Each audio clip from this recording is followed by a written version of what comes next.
I look back at my 17, 18-year-old self who chose to get baptized, I'm like, was I just an ignorant teenager? Did I not know what I was talking about? Maybe I was just deceived. What's up, everybody? Welcome back to another episode of Latter-day Believers. And we're really excited about the guest that we have today. And we're really excited for the conversion story that she has to share. So we are here today with Courtney, who's going to be just telling us a little bit about her experience with the Church of Jesus Christ of Latter-day Saints. So Courtney, before we start, would you be willing to introduce yourself? Yeah. Hi, I'm Courtney, and I'm from East Tennessee. I'm a mom of 4, 3 girls and 1 little boy on the way. Exciting. Yeah. And I'm a stay-at-home homeschool mom. My husband is, he's a videographer. He's self-employed, and he also works on construction. Right now, he's in the middle of a big project of flipping a house. So how did your experience with the church kind of start? Let's see. I was 14 when I met my husband, who was my boyfriend at the time. Mm-hmm. And he was actually, I was a freshman in high school and he was a senior. So quite a bit older than me, but there was something that I noticed about him that was different from most other guys. Mm-hmm. That he just had a different persona about him, and he didn't cuss, and he didn't drink, and he didn't say crude jokes and things like that. And I noticed that about him. And so as we started dating, he introduced me to his church, and I started going with him. And I met with the missionaries, I think one time at his house. Nice. And so I was pretty young at the time, and I was not used to like praying out loud. Mm-hmm. And so that was a very uncomfortable thing for me to do.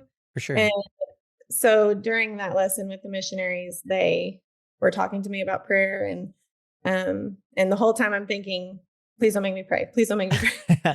And of course, what did they do? They said, will you say the prayer for us? And so I just like froze and got super nervous and started crying, in front of my boyfriend. And my mom was actually there with me, and it was his parents and stuff too. And so it was just kind of an emotional experience for me. Oh, for sure. I left that and I was like, no way. I'm not joining that church. Like, okay. Never gonna happen, right? Mm-hmm. Yeah, like just count me out. I'm just, like, okay, cool, if that's what you want to do, but no. So that was kind of my first experience. And then over the course of a few years, so we broke up shortly after that. He was about to go on a mission, and he went out to BYU, Idaho for a semester or 2 before he went on his mission. And so he just felt like it was best that we kind of go our separate ways, but we still kept in touch with each other. And so over the course of a few years I went through high school, and I went to a Methodist church for a while. Okay. Some of my friends, my dad was, he was raised Baptist, and my mom was raised Lutheran. And when they got married, they both kind of decided that neither of those fit what they really believed. So, okay. So they started going to the Unitarian Universalist non-denominational church. And so that's what they decided on when they got married, that would be best to raise their kids as. So it's just me and my sister. So just 2 of us. So me and my sister, we are 7 years apart. That's kind of a whole story on its own. But my sister got into drugs and alcohol as she got older, when she was in high school. And so I was kind of like elementary age. Okay. Started doing that, and her life just kind of spiraled. Yeah, she ended up in rehab multiple times, and there were a lot of things that happened through the course of my childhood with her. And so that was a difficult thing to see her go down that path. But yeah, that's your role model, right? Like that's right. Gotta be so tough on development. And yeah, she definitely was. She was like, I looked up to her. And so when I saw that happen, it was really hard. But but it also helped me to see like I don't want to go down that path, So we had moments throughout the years of where we've been close and where we have been further apart. Right now, for the past couple of years, like she left and she's not in our lives anymore, unfortunately. Anyway, so through my experience growing up, my parents raised us in the Unitarian Church, and one interesting fact that I remember is that I had never heard about the church until I met my boyfriend. But my parents, when I was little, they actually used to listen to the Mormon Tabernacle Choir at Christmas time. And so, Really? yeah. That's a fun connection. Yeah. So throughout growing up, my parents kind of taught me that all religions are good. I was kind of raised with like this open mind of, like I wasn't really raised to believe that like, oh, Mormons are bad, or anything like that. Like I said, I went to a Methodist church as I got into high school, and I kind of I wanted more of a church that taught me, like the gospel, you know what I mean? Like that was more focused on Christ. For sure. And, Maybe something a little more organized even, or right. Yeah. okay. Yeah. And I also like throughout kindergarten through 5th grade, my parents had me go to a summer camp at a Baptist church. Okay. Like some of my favorite memories from there. And we would have devotionals and teach us Bible songs and scriptures, and we do vacation Bible school and all that stuff. And so those are really good memories that I have. And so I loved doing that as I grew up. And so, but yeah, I had always kind of like wondered, why are there so many different religions, like why are they all saying something different? It doesn't make it's a genuine question. Absolutely. right. And when I learned of Joseph Smith, I always felt kind of that connection with him, that he had that question too, like it doesn't make sense that they're all saying these different things, right? Yeah. And I also felt that connection with him, like he was Methodist for a while, right? And, it's true. I was 14 when I was introduced to the gospel, and he was 14 when he had his vision, right? Back to when I was learning about the church, I was kind of under this belief that I didn't need organized religion, kind of the belief that everyone has their own truth, and okay. that, I don't want to tell people that I'm right, I'm wrong, or I have lots of friends and family who believe in different religions and have different churches that they go to, or For not sure. at all.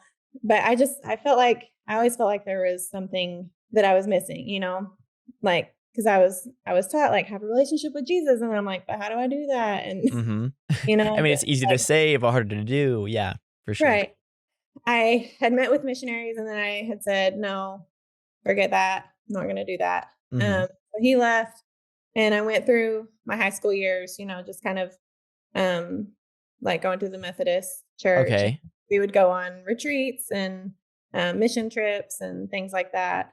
So I was involved in a church and trying to form my relationship with Christ. Yeah. I still didn't feel like I knew that much, and it was mostly because I was going with my friends, and but I wanted this like goodness. You had that desire, right?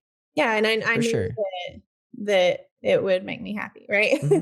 Over the course of these years, I still kept in touch with my boyfriend, and we wrote letters while he was on his mission.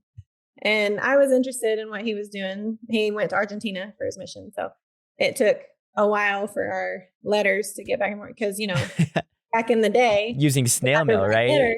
Yeah, it took like a month for my letter to get to him, and then for his to get back to me, and and so during that time we had discussions through mail, like where I would still say I'm not interested in the church, I'm glad that that's what you're doing, but I'm happy not being in it. Yeah. And there were a couple times that like his family reached out to me to see if I wanted to come watch General Conference with them or something. And I remember just kind of like making up an excuse of like, no, I can't, wish I could. But so I was pretty, I would say, hesitant towards the church just because of like well, I don't want to be part of religion, Okay, yeah. I guess that was my main thing. It wasn't really anything specific towards the church. It was just that, Mhm. you know. Okay.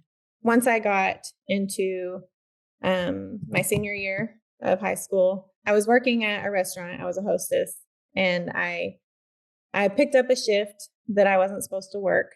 And his family, he was still on his mission. His family came in that night. I hadn't seen them since we Hmm. had dated like 2 or 3 years before.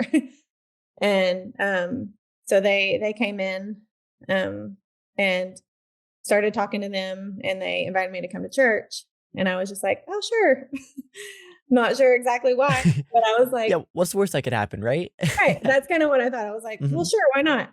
And so I did. I went to church with them the next Sunday, and I met sister missionaries there. So I ended up meeting with them um, at his parents' house. So I start having these discussions with the sister missionaries every week, and I'm still just kind of like I'm just interested in what he's doing on his mission, and what you believe, but I'm not interested in like getting baptized or anything. I Okay. was, to be clear up front. This is how I feel. Throughout the few months of that happening, Mhm. the sister missionaries would ask me if I wanted to be baptized, and I would still say no. And they would give me things to read from the scriptures, and you know, I would not read them until like right before my next lesson. Okay. Then they're like, "Did you read it?" And I'm like, "Yeah." But I never really gave it much towards the beginning. I was Okay, just yeah. like I know I wasn't really in it to like investigate. You know what I'm saying? Like Okay. kind of like I'm just Just curious, was like but curiosity, okay. yeah. Um with that desire to believe, right? Mhm. Just a little bit. So over the course of these few months, I noticed a change in me. So as I said, it was my senior year in high school, and I felt like as me and my friends were getting older and preparing for college and all this stuff, that like I just kind of felt a little bit of a pull in a way that I knew wasn't right. Uh, Okay. just kind of like the pull of the world. and, Mhm. and so I felt like God sent me the gospel um, to give me that path to choose, Yeah. that it was kind of like a fork in the road of like, you can go this way or you can go this way. You Mhm. know, I started to notice these changes in me, like that my friends were kind of like, they weren't doing anything bad. It was just mostly like saying crude jokes and things that I used to laugh Okay. at and think were funny. And I would notice that as I started um, surrounding myself with the gospel, that I didn't want anything to do with that anymore. I Hmm. didn't find it funny. I didn't find it appealing anymore. Uh-huh. I felt this change happening inside of me. And I also felt this wanting to learn more.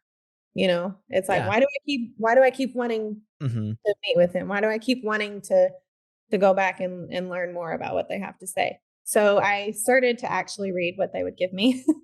Like I said, just something, it just changed inside of me. And I felt my heart soften, where it wasn't so much like, didn't have so much cynicism, I guess, Okay. towards it anymore, that it was more like, maybe this is real. Maybe this is true. I found this book. I have this book that I got when I was going to Young Women's, and they gave this to me. Okay. It's like a little journal. I've been really bad at journaling throughout my whole life, but I'm glad that I wrote down what I did when I was investigating. And it's Mhm. only a little bit, but is it okay if I read a Oh, little bit? absolutely, please do, yeah.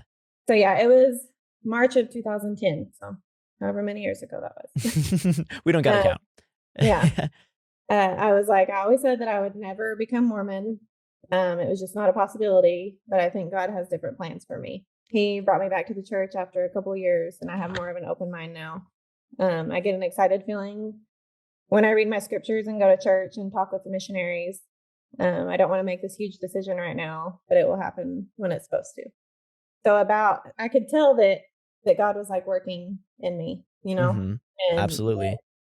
that I noticed as I was implementing gospel teachings into my life that there were changes and that I was happier and I was excited um and there was something to this, Mm-hmm. um and so a month later I had written that I hadn't gone to church in a couple weeks and that I missed it and I missed the feelings that I felt every time that I was there.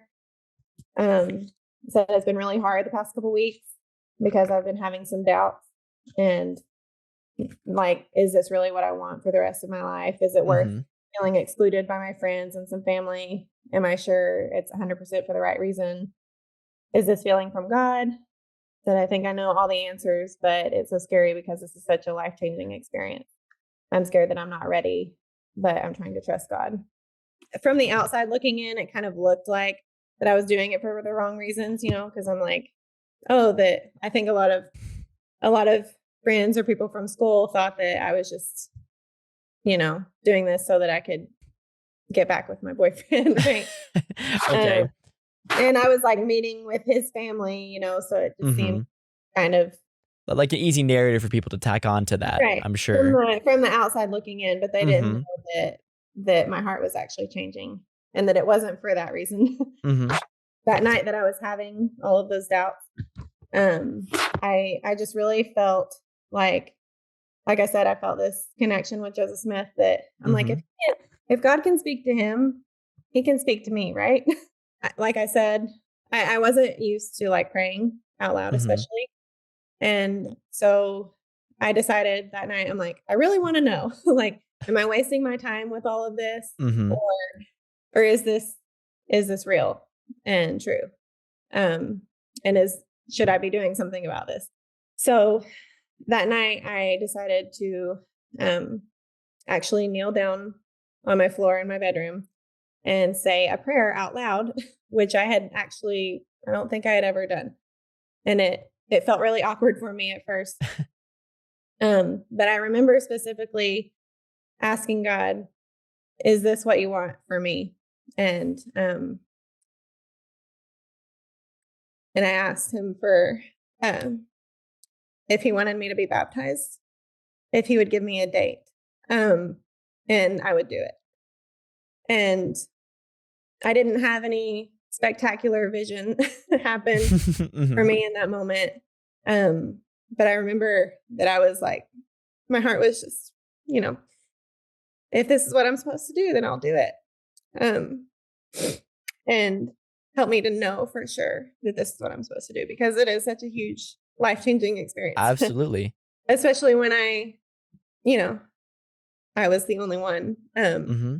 And I did have some friends who pushed me away after that, which was unfortunate. But um, having the light of the gospel in my life made up for any of that.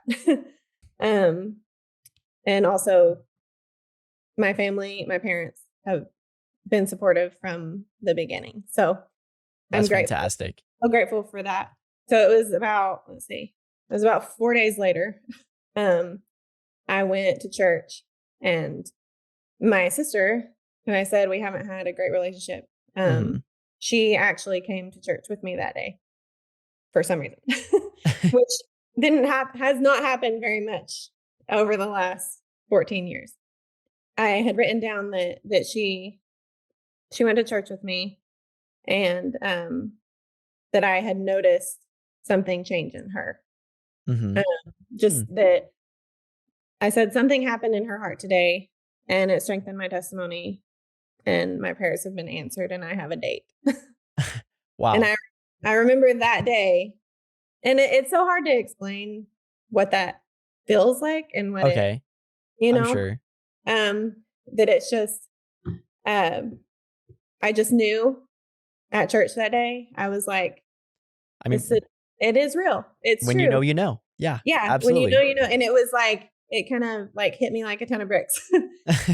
And I think of the scripture in Doctrine and Covenants where it says that you must study it out in your mind and then you must ask me if it be right. Mm-hmm.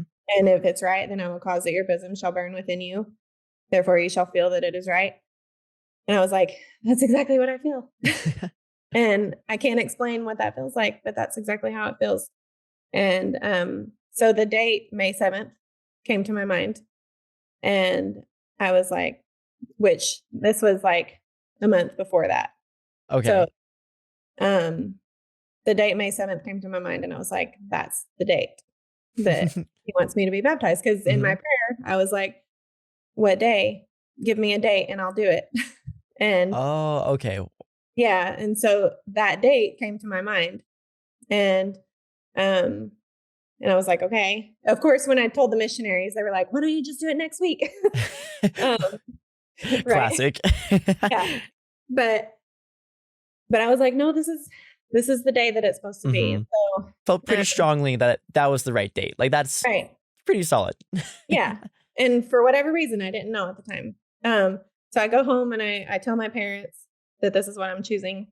My dad tells me that uh, that's his sister's birthday, who had passed away a few years before. Oh, wow. So my aunt, who had passed away, and Mhm. I wasn't aware of when her birthday was, and so it was just like it was kind of like this full circle. Like maybe that's why he told me that day Yeah. that it was a significant day Mhm. for us. Over the course of a few weeks, I knew that that was what I was supposed to do. And then a month after I joined the church, I actually went on a mini mission. um, That's awesome. and so I joined with two other sister missionaries. That's awesome. Where And were you yeah, at? it was in Knoxville. Oh, wow. That's Yeah, awesome. yeah.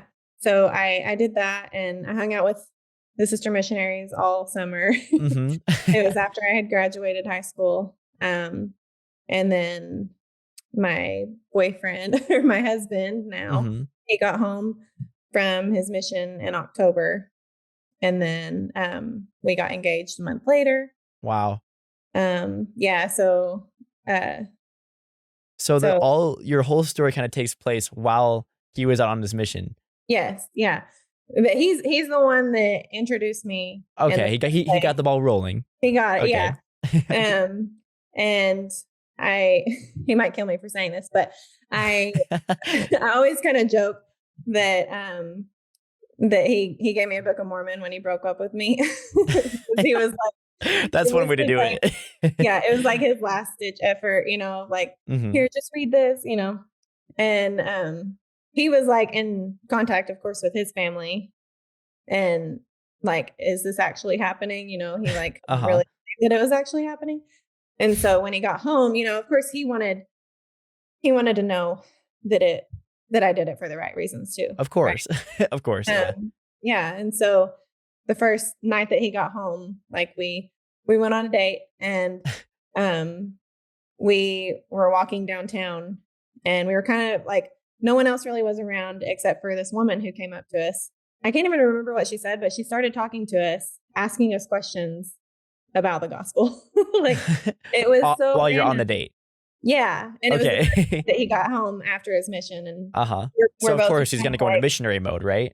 right, I'm but sure. he Okay. couldn't speak because he was in Spanish mode. So he was like he couldn't form like English words, you know, Okay. like with Mhm. especially talking about like Oh, gospel I'm things. sure. I get it, I Right. get it. Yeah, yeah. He kind of like left it up to me to like talk to her, but he realized that as I was talking to her that like I had been converted, you know, that it Mhm. wasn't because of him. Like it was like truly my heart had Yeah. changed and I believed in the gospel, you know. And we got engaged a month later and then 6 months after that we were able to be sealed in the temple in the Atlanta, Georgia temple. Wow. Um and once I hit my year mark after getting baptized. And so now we've been married coming up on 13 years. um and uh yeah, we've just I feel like our marriage has been so blessed because we put God first, you know, Absolutely. that that he even though it was hard at the time, that he he had to separate himself from me so that he could go do what God wanted him to do, that Mhm. he could go and serve on his mission. Um, and I felt like it was good for me to have that space where I knew that it was because God was changing my heart and it wasn't because of Mhm. him that I was um, seeking after the gospel. So over the course of 14 years, Mhm. um, I would like to say that everything's been so easy and, If only, right? right. Yeah. Um, but I feel like discipleship is not supposed to be easy, right? Mhm. I've had, especially as I feel like motherhood, um, of course it's like the holiest calling. Um, Mhm. but it's hard when we like sacrifice ourselves. And For sure. that means kind of sacrificing my time and energy that I would put into like scripture study when I'm like, taking care of a baby. And so I kind of felt myself, um not really like abandoning God or belief, but it was just more like I felt like I was kind of going through the motions for a Mhm. while, of just like trying, just trying to survive. 100%. Yeah. And so then as I felt like I was kind of further away from God and from my testimony of the gospel, that um it was hard for me for a while. And also like people close to me who choose to leave, that kind of rocked me too for a while. Mhm. It made me question myself, of like as I'm older now and I'm like, oh, I look back at my 17, 18-year-old self who chose to get baptized. I'm like, was I just an ignorant teenager? Did I not know what I was talking about? I've had Mhm. these like doubts come into my mind of like, oh, did I just not know um what I was doing? And maybe I was just deceived, right? Mhm.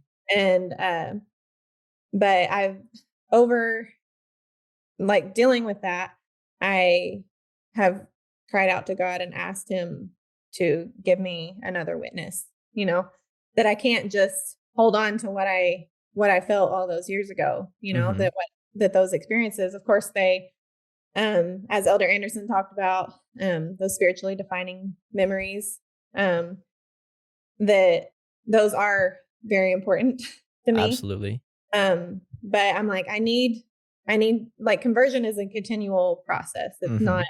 a one-time thing. It's not like when that happened that, oh, I'm converted for my life. It's Mhm. like that I have to continually seek those encounters with God, and that he has to continually speak to me and confirm to me what's true. And so I just wanted to read in the Doctrine and Covenants, a scripture that I felt like he sent to me. I had never read it before, and I felt like he sent it to me in a time where I was like, "What am I doing? Is this true? Like, is this Yeah. where you really want me to be?" Mhm. And it had been like 10 years since I joined, but I'm like, I was, I've gone through ups and downs, and I feel like that's a normal progression Of that course. we shouldn't just be up here all the time. Like I feel like that those moments where I've been lower in my faith have brought me closer to God. Mhm. It says, "Blessed art thou for what thou hast done, for thou hast inquired of me, and behold, as often as thou hast inquired, thou hast received instruction of my spirit. If it had not been so, thou wouldst not have come to the place where thou art at this time. Behold, thou knowest that thou hast inquired of me, and I did enlighten thy mind. And now I tell thee these things that thou mayest know that thou hast been enlightened by the Spirit of truth. Yea, I tell thee that thou mayest know that there is none else save God that knoweth thy thoughts and the intents of thy heart." And when I read that, I was just like, I just knew that he had sent me to where I am at this time. Mhm. Um, and that he had given me that spirit of truth. It's laid out right there. So yeah, over 14 years, I've had moments where I've questioned and where cultural things within the church bug me. and but I'm also like, as I've worked through those, I've realized that that's not where my testimony is, that that's why it can't be on those things. Mhm. It can't be on, um, like our testimonies can't be of the church itself as an organization and of people. Um, and Elder Christofferson has said that, what do you say? That it's conversion. It's not conversion. Our goal is not conversion to the church. It is conversion to Jesus Christ and his gospel. Absolutely. And so that's where our testimonies should be founded on, is Christ and his gospel. And so over the years I've had to determine, is this doctrine or is this policy? Is this someone's Mhm. opinion? And just really take a deep look at that. And also, is this a mistake that has been made in the past? And that's why I love your channel too, is that you bring up these topics that are difficult to understand sometimes, Mhm. but with a faithful perspective. And so I've realized that after going through sometimes where I felt like I was more cynical and had more doubts, that living in a place of faith and that having faith and recognizing good intentions, that's a much better place to be than to be cynical and to have doubts. Absolutely. And I love that you've been able to recognize that, because I think it's really hard to make that distinction sometimes, especially because I'm sure that as you're learning more about the church, it all seems very exciting at the beginning, right? And it seems like you almost get like a honeymoon phase, I'm Yeah, sure, whenever you're first learning about the church. And then whenever there are imperfections within the church, within the people, within the policy, whenever those things pop up, I feel like I would be very quick to be like, oh my gosh, like I was deceived. I would be hurt. But I think I really respect that you were able to take kind of like a mature stance and just kind of say, to take a step back and think like, was I actually, was someone trying to deceive me? Like, was what I felt true? Was it just a decision I made? But although you could go through like a logical response and actually determine that, no, the church is where I need to be, and this is something that's impactful for me. Because it's true, conversion is an ongoing process. We're all working on being converted still, right, regardless of when you were baptized or not. So right. I love that part. I love that you're able to share that. Yeah, thank you. Yeah, and that just makes me think of, just noticing the fruits of the gospel, Mhm. that by their fruits you shall know them. That there have been so many good fruits, and that the gospel, just like the church, brings so much light and goodness into the world, and that it has to my life. And I can't deny that, like Mhm. that. Um, and so I think of the scripture, think in Matthew, that says, um, that a good tree cannot bring forth evil fruit, Mhm. and an evil tree cannot bring forth good fruit, you know, and it's only brought forth good fruit, which tells me that it's good, you know? And I Yeah. think that's genuine evidence that we can look at. And I think that people kind of disregard that a little too easily sometimes when it Hmm. comes to conversations about the church and conversion. Because generally looking at that evidence, how your experience with Christ and with the church has changed you, looking at that fruit, you can't just refute that. You can't Right. look at how it has changed your life for the better. Right. So Yeah. And not just absolutely. my life too. Like I witnessed it in other people's lives too. Mhm. And just like, so one thing I was going to mention is, that I guess it was in 2019. So about Mhm. 5 years ago. My sister, she actually was taking the missionary lessons at my home, Okay. with the missionaries. And it was one of those times where, um, I truly saw like a drastic change. Okay. it it was only for a short time. It was for about 3 months, and but she was like completely enveloping herself in the restored gospel, Mhm. and she was just learning all that she could, and she had almost quit smoking. She wasn't Mhm. drinking. She had quit cussing, which was like a huge deal.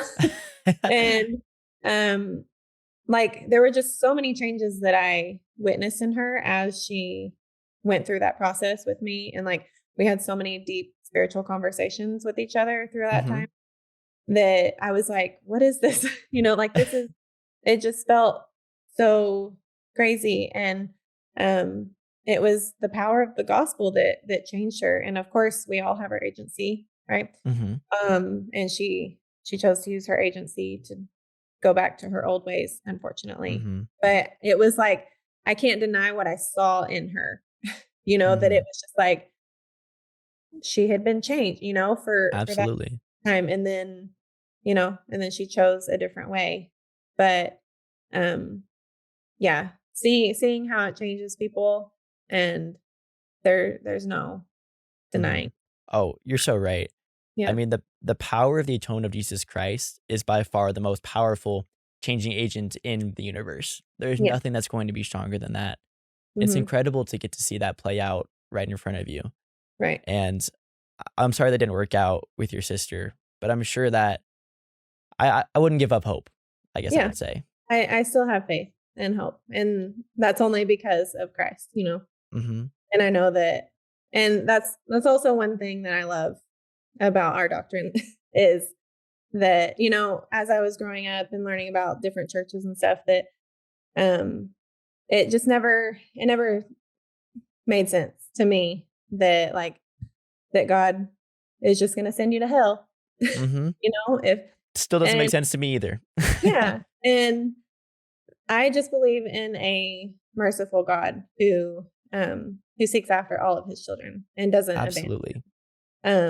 whether in this life or the next.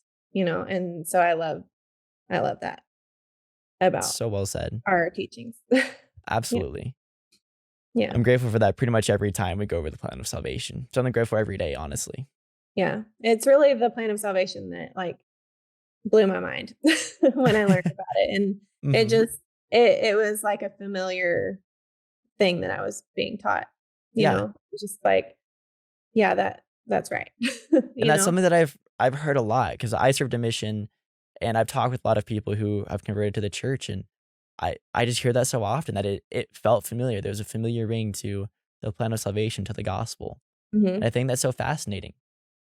Yeah. Uh, Really is. And yeah, and also, just part of that plan is like that we lived before we came here. And I feel that so strongly when I have children, mhm, especially as I'm pregnant. And I just know that the spirit that's in this body that's growing, that it has lasted and lived longer than it is right now, mhm. that God is aware of each of us. So um and I no one else teaches that.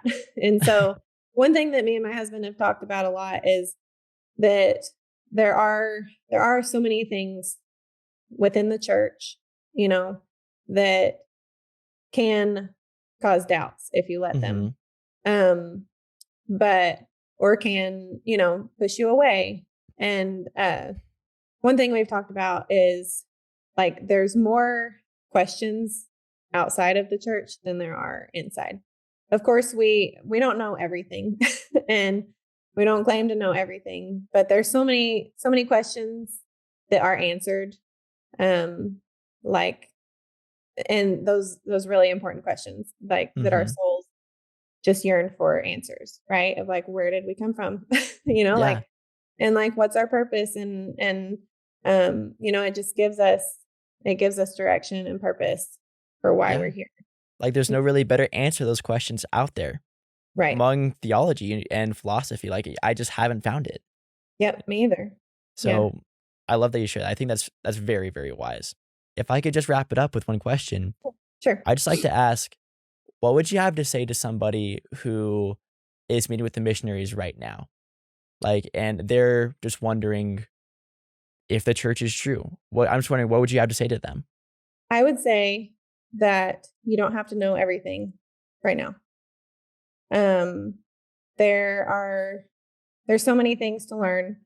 And like when I was learning about the church, Hmm. I can't say that I had a testimony of the Book of Mormon, for example. I would read it and I would say, "Oh, that makes sense," like, Uh-huh. I like that, um, but I couldn't say, like, I know that it's the word of God. I really couldn't say that until about 5 years ago Hmm. when I truly and that was, like, I guess 8 years after I had joined the church, and I actually put forth the effort to sit down and read the whole thing, and I was just like, I that's when I really gained my testimony of that. But I didn't let that stop me from making those steps of faith, you know, that you, like I said, conversion is a process and it's not a one-time thing. You don't have to know everything, but one thing you can know is that God is speaking to you. And so when you know that God is speaking to you, then you obey. and and you take that step of faith with him and trust that he will provide the rest. And it may take 10 years, 20 years, it might take a while. But it comes. Thank you so much. That was a fantastic answer. Yeah. And just thank you for being vulnerable. If you want to share your story with us. Thank you for the opportunity. If you want to see more conversion stories, please feel free to check out the rest of the channel. So thanks again for watching.